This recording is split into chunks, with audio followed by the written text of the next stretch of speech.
नमस्कार विद्यार्थियों, मैं योगेंद्र आपके साथ शांति शिक्षा और सतत विकास के ऑनलाइन लेक्चर सेशन में अपने विद्यार्थियों का चतुर्थ सेमेस्टर के प्रशिक्षुओं का हार्दिक स्वागत अभिनंदन वंदन करता हूँ। विद्यार्थियों, जैसा कि आप अवगत हैं, हमारा शांति शिक्षा से संबंधित सिलेबस पूरा हो चुका है। शुरू के 2-4 class face to face teaching में हुए थे, उसके बाद सभी ऑनलाइन ही हुआ है। मैं नीचे इसलिए देख रहा हूँ क्योंकि माइक नीचे ही रखा है, कॉलर में फंसाया, बार बार गिरता रहा वो, तो मैंने उसे नीचे रख लिया। तो मैं चाहता हूँ कि आप तक आवाज़ साफ पहुँचे। विद्यार्थियों,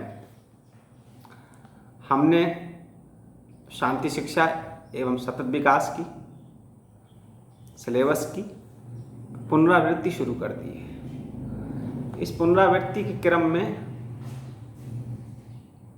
हमने शांति शिक्षा की अवधारणा और शांति शिक्षा की आवश्यकता पर इससे पिछली क्लास में चर्चा की थी कि शांति शिक्षा की जरूरत क्यों पड़ी।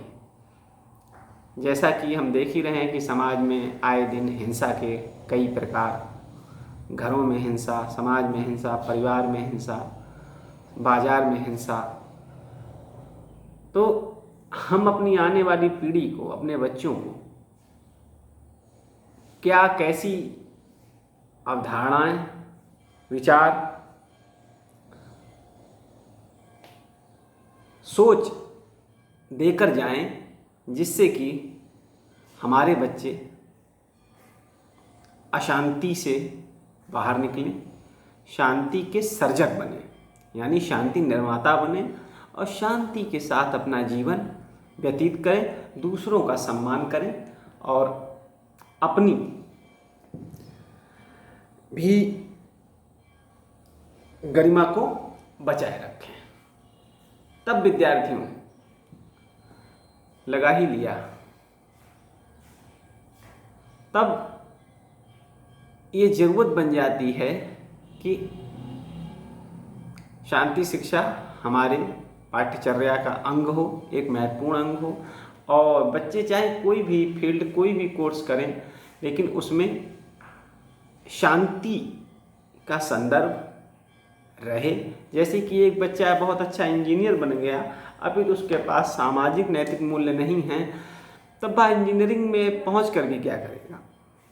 एक बच्चा आईएएस बन गया, पीसीएस बन गया, एक बच्चा एक बहुत अच्छा बढ़ई है लेकिन उसमें मानवीय मूल्य नहीं है, तब वह पैसा तो पैदा करेगा लेकिन उस धन कमाने के साथ साथ वह कई मामलों में व्यक्तित्व के कई पक्षों को ख़त्म भी कर देगा, उससे अपना नुकसान करेगा, समाज को नुकसान करेगा।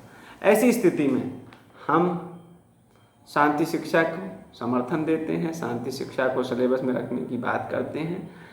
और आप जो कि टीचर एजुकेशन के प्रशिक्षु हैं, विद्यार्थी हैं, तो आपको भी शांति शिक्षा का अर्थ और महत्व समझ में आना चाहिए। आज हम शांति शिक्षा के अंतर्गत शांति कौशल पर चर्चा करेंगे। शांति कौशल क्या होते हैं और बच्चों में इनकी क्या ज़रूरत है। इस प्रकार से अगर देखा जाए तो मुख्य रूप से कौशल शब्द जो है, कौशल शब्द से तात्पर्य उस कला से है, उस कुशलता से है जिसके माध्यम से व्यक्ति अपना जीवन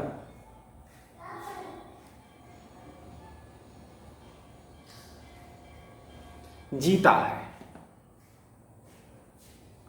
जैसे कि एक गृहिणी है, यदि उसे खाना बनाना सही से नहीं आता तो क्या उसके परिवार में सुख, शांति, प्यार, मोहब्बत कायम रह सकती है? कितने दिन तक रह जाएगी? तो कहने का अर्थ मेरा ये नहीं है कि गृहिणी है तो उसे खाना बनाना आना ही चाहिए, अपितु हमारे भारतीय समाज में गृहिणी महिला एक प्रोफेशनल महिला है तो एक बार चल जाएगा, लेकिन जो गृहिणी महिला है, जो होम मेकर है लेडी, उसका बिना खाना बनाए काम नहीं चलेगा विद्यार्थियों। वो घर में रहेगी, घर के काम देखेगी, तो घर के कामों में खाना बनाना एक प्रमुख कौशल है। उसके बाद साफ सफाई भी है। परिवार के अन्य सदस्यों के साथ संबंधों को सहज बनाए रखना भी उसकी जिम्मेदारी होगी।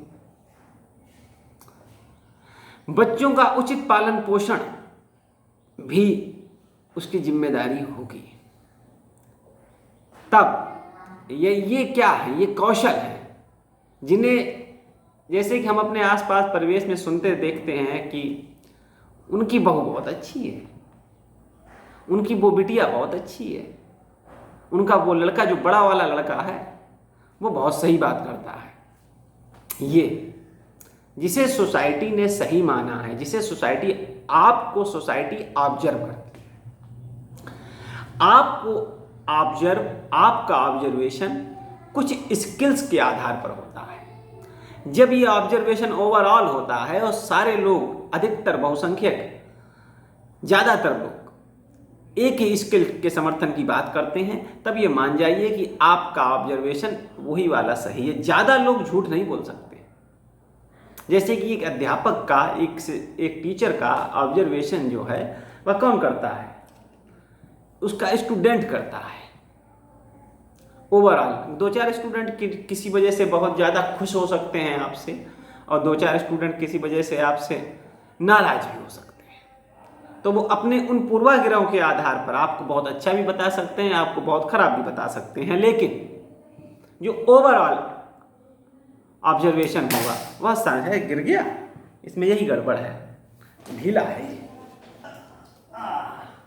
इसीलिए इसको यहाँ रखते हैं, इससे कि मेरी आवाज़ भी चल जाती रहे और कोई नुकसान भी ना हो। तब विद्यार्थियों,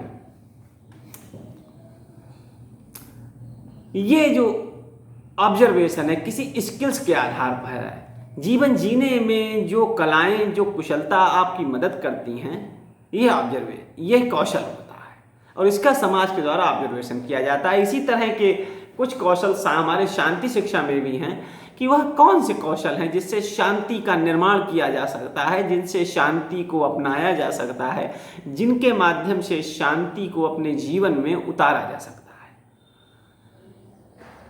मुख्य रूप से 3 प्रकार के कौशल हैं: चिंतन कौशल, संप्रेषण कौशल और वैयक्तिक कौशल, इंडिविजुअल स्किल। तो चिंतन कौशल, थिंकिंग स्किल, ये क्या कौशल है? इसमें सबसे पहले आता है चिंतन में आलोचनात्मक चिंतन, सूचना प्रबंध, रचनात्मक चिंतन, प्रतिबिंबन और द्वंद्वात्मक चिंतन। ये एक तरह की क्रिटिकल थिंकिंग है जो साइंटिफिक रूप से सोचने को प्रेरित करती है। इसके संबंध की जो डिटेल है वो आपको PDF में मिल जाएगी बच्चों, तो आप उसको एक पॉइंट वाइज पढ़ सकते हैं, समझ सकते हैं। अब मैंने माइक यहाँ रख लिया है, अब गिरने की चांस नहीं है। दूसरा है विद्यार्थियों संप्रेषण कौशल। संप्रेषण कौशल यानी आप अपनी बात को किस तरह से दूसरे के सामने रखते हो। कई बार हम देखते हैं कि हमारे पास उस विचार पर, उस बिंदु पर बहुत अच्छी राय थी, बहुत अच्छी समझ थी, लेकिन हम वहां बोल नहीं पाए।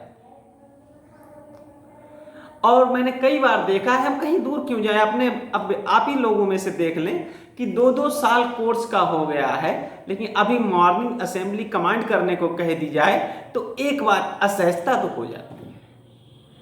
जैसे हमने कह दिया पीछे से दूसरा, जबकि ये तरीका नहीं है। लेकिन मान लीजिए आपका 2 साल का कोर्स हो गया है और हमने कह दिया है, तो आप में ये स्किल डेवलप हो जाना चाहिए था। नहीं हुआ, किन्हीं कारणों से नहीं हुआ। लेकिन ये जो बातचीत का कौशल है, ये ऐसा हो जिससे शांति का निर्माण हो, जिससे अशांति ना हो, जिससे हिंसा ना हो, जो अहिंसा का समर्थक हो, ऐसी बातचीत। इसमें मुख्य रूप से संप्रेषण कौशल में कौन कौन से बिंदु और कौशल हैं? प्रस्तुतिकरण, कि हम अपनी बात को किस तरह से रखते हैं। सक्रिय श्रवणता यानी दूसरे की बात को सुनना भी एक स्किल है ना, कि हम उसकी बात सुन ही नहीं रहे हैं, अपनी अपनी कहे जा रहे हैं। समझौता वार्ता, बातचीत के द्वारा कोई निष्कर्ष निकालना, ये भी संप्रेषण ही होगा ना दो के मध्य, तब समझौता होता है।